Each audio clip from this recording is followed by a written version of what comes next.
Welcome to the Slut Next Door podcast, where we dive deep into desire, unravel kinks and fetishes, and explore the deliciously naughty side of self-discovery.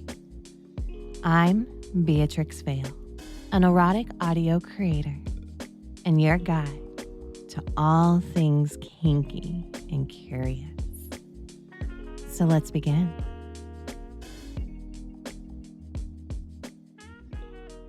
Hello, lovers. Welcome back to the Slut Next Door. Today's episode is one I've been wanting to do. We're going to talk about a topic that's as nourishing as it is naughty. When submission becomes self-care. So many people think submission is about giving up. But what if, instead, it's about giving in to trust, to vulnerability, to healing?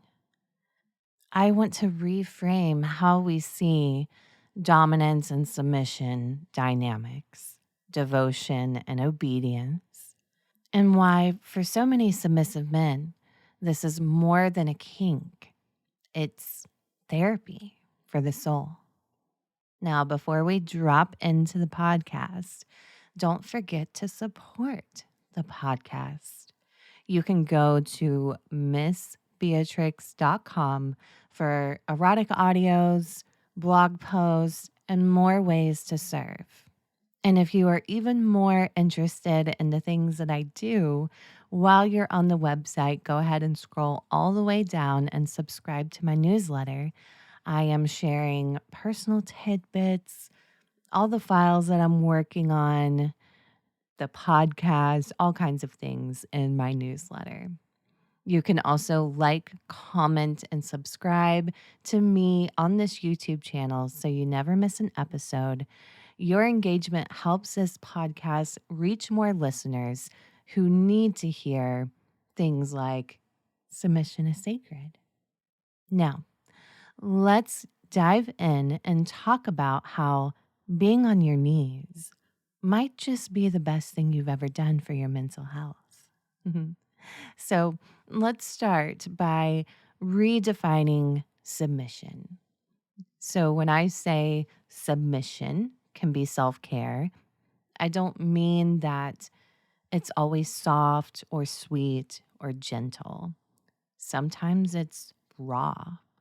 Sometimes it's humiliating, and sometimes it can be extremely intense. But at its core, submission, like true intentional submission, is a choice. And that choice can be deeply nourishing. So think about what happens in those moments. You slow down. You let go, you stop carrying the weight of control, and you trust. And in a world that constantly demands you to lead, to perform, or even to man up, so to speak, choosing to surrender can be a radical act of self-love. It creates, the space for rest, structure, and purpose. I've heard many times from submissive men that say things like they feel calmer when they obey, or being in your control gives me a sense of peace that I can't find anywhere else.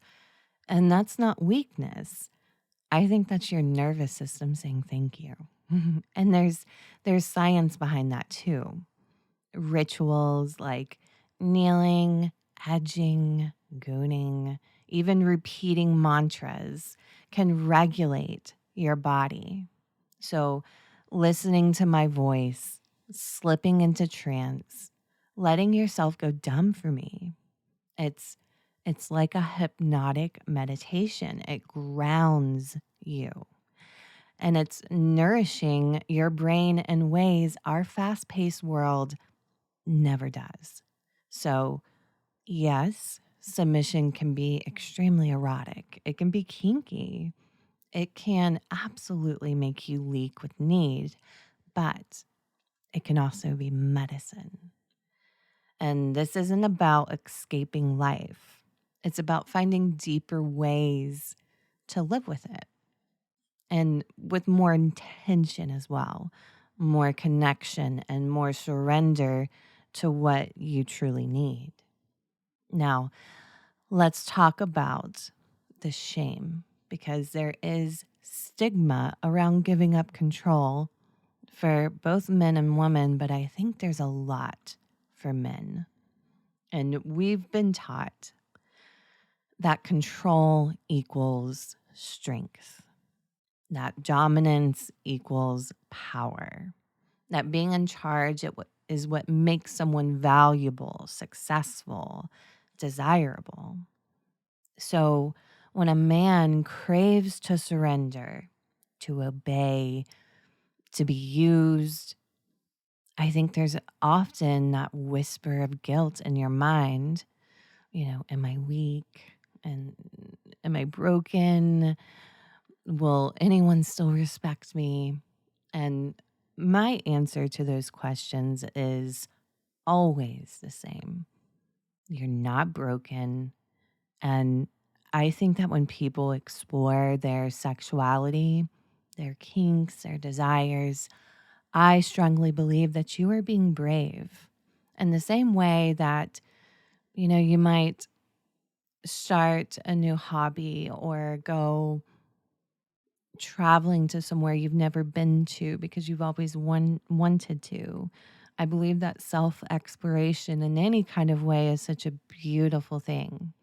So choosing to give up control consciously, consensually, and with intention is not weakness. I believe it's power that's repurposed. It's it's so much trust too. It just embodies so much trust. And you're not running from responsibility. You're seeking a refuge, a place where your mind can go quiet, a dynamic where your needs don't make you less of a man, but more whole. And and I know this very intimately. I'm not a man, but I work with submissive men a lot. And I've seen it over and over in my work. Men who hold the world on their shoulders and then come to me because they need space to fall apart safely. Maybe they need some kind of ritual in a way, boundaries, or even just praise. I mean, there really is a lot of men that I would say they have a kink for being called a good boy. And then there's some that need discipline.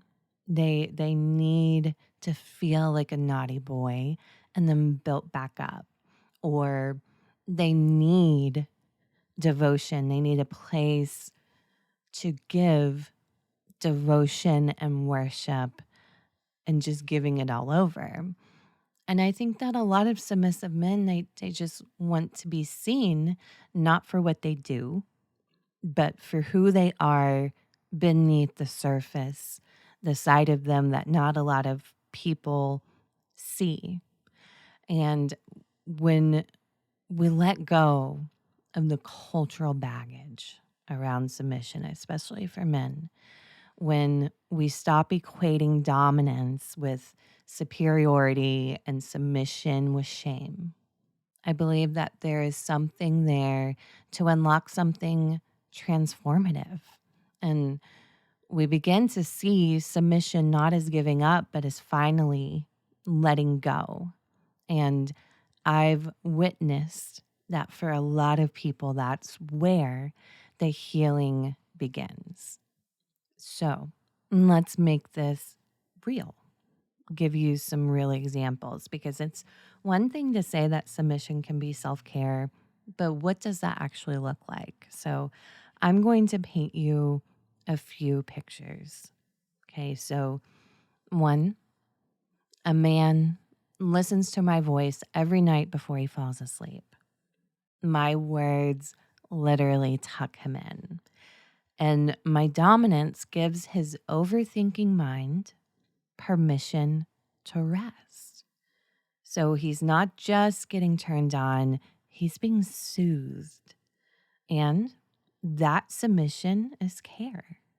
That's choosing to spend a little slice of his day doing something that he wants to do, of course, but also something to where he can turn off all that pressure and let me take control.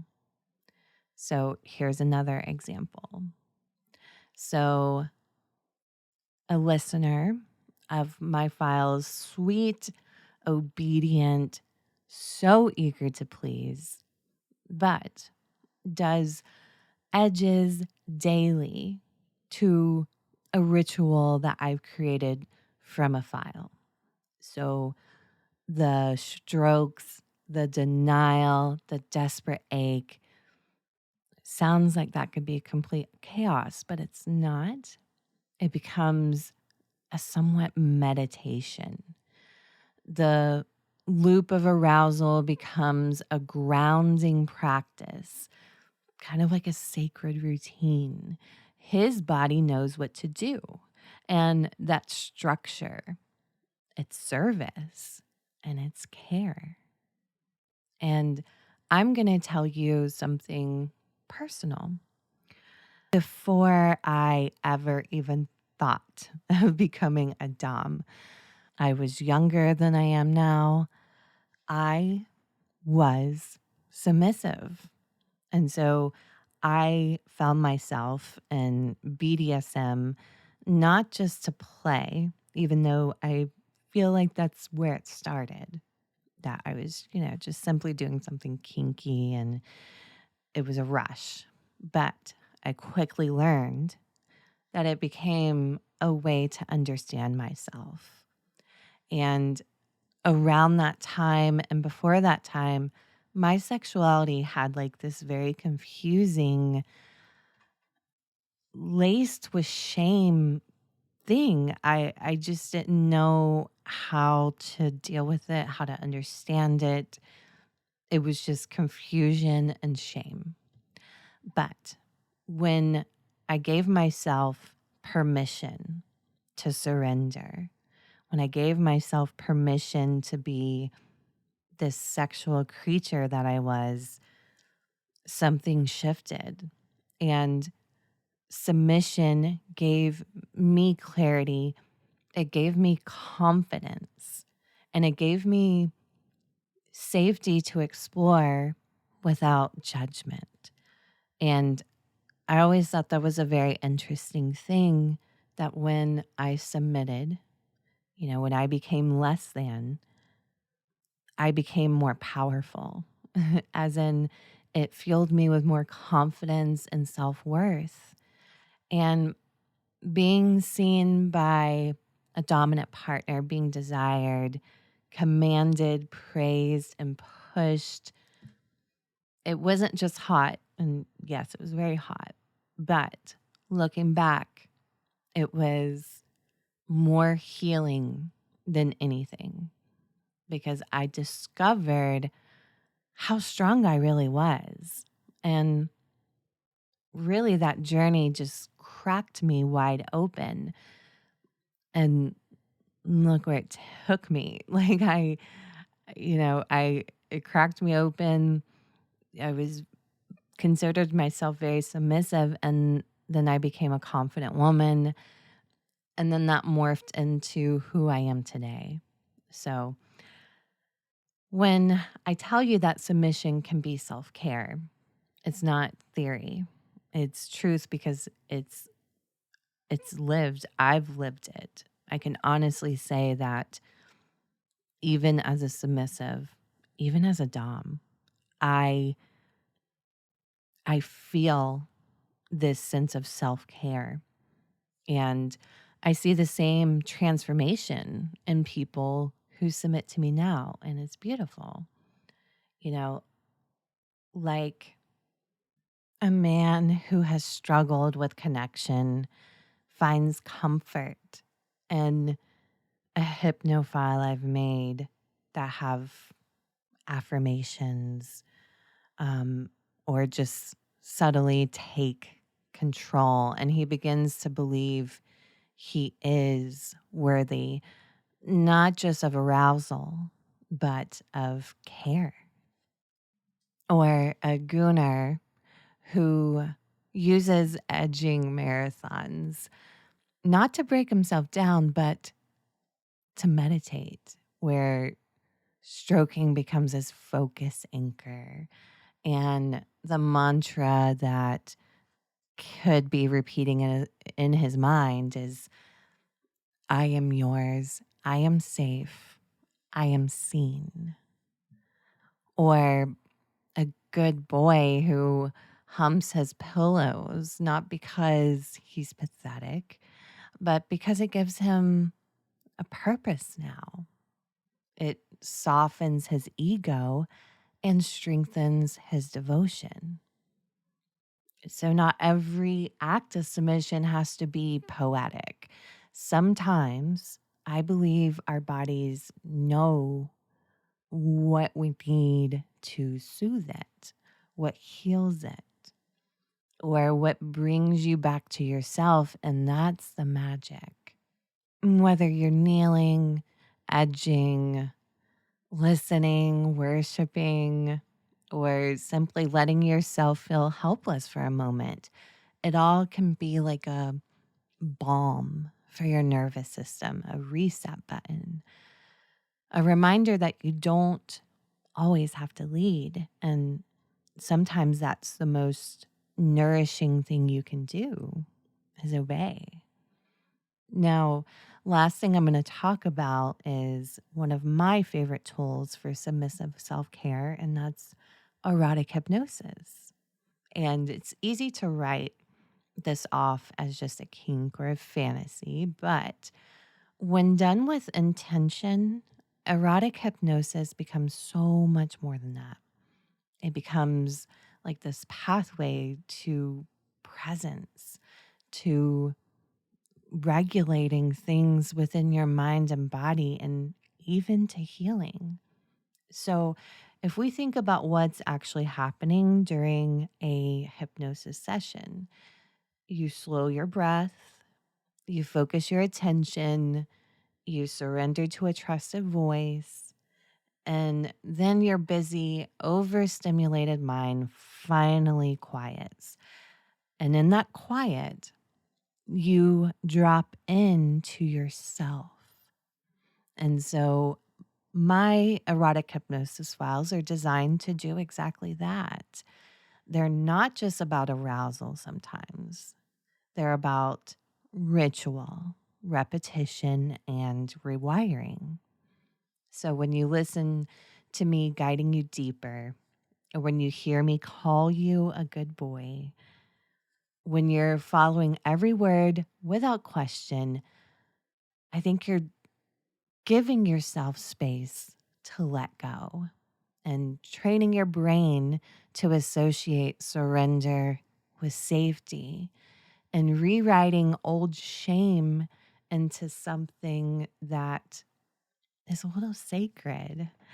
I've had listeners write to me saying that things like hypnosis files has helped them process things like trauma or even release control issues or finally access desire without guilt. I've even had one follower tell me that before finding erotic hypnosis, he never was able to truly relax during intimacy. Like he was always in his head, just always judging himself. I'm sure you can relate. Sometimes, sexual intercourse can be such a high stress activity when it's not supposed to be. But now, after hypnosis, he can find that he can tap into those kind of trance moments and let his body lead. And it's changed everything for him in terms of having sex with his partner. Another thing hypnosis can help create is consistency. So if you edge to the same file daily or fall asleep to the same voice every night, your brain begins to treat those sessions as anchors, like little rituals that help you regulate emotion, stress, and desire. And I think a really important piece of it is feeling safe while being vulnerable. And I think that is where the healing can happen. So if you've ever thought while listening to hypnosis or trying it out, thinking, is this silly? Is this weird? Just stop. What you're doing when you listen, when you truly surrender and when you obey, it is absolutely valid. It's powerful and it's a form of self-care, and it's not silly or weird unless you believe it is. So if you don't believe it is, just stop asking yourself that. And if you let it, it can become a form of self-love. So here we are towards the end, and we've explored how submission isn't about weakness, how obedience isn't about erasing who you are. It's about honoring what you truly need, and how kink, ritual, and erotic hypnosis can become tools of transformation, not just arousal. And I want you to walk away from this episode knowing these things, and hopefully I have helped you understand it and believe it, that submission can be sacred. Your cravings can be conscious, and your surrender can be healing.